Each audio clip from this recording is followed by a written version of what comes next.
waa korité suba gi nag xanaa président dinañu dimbali arrêté couvre-feu bi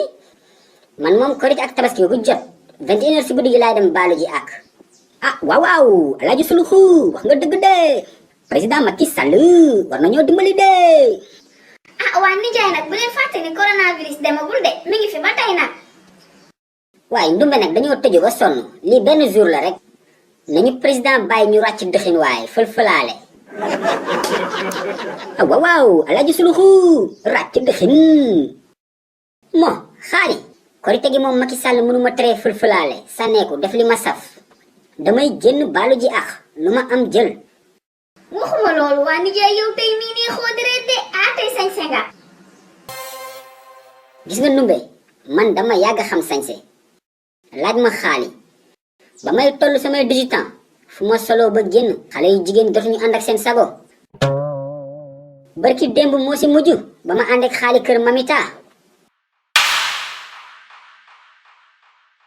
i dama jum ta mami ta mami ta musoo dër li nga waxoon waxaat ko kon yéen barki dem ba ngeen ne da ngeen di dem jàkka ji demoo leen woon jàkka ji da ngeen demoon taxawaalu ji.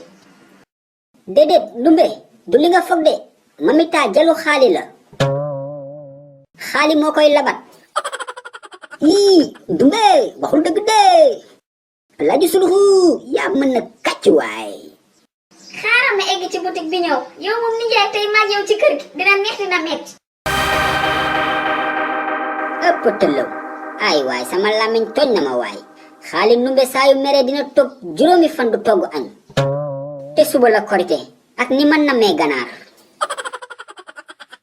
yaa ko teg sa bopp de ii xaali boutique ba lox lay dem de xam nga bàyyiwuñ ko xel kooba international la diwlin lay jënd bu ñu fiy fekk di ñu soode kooba brajo la de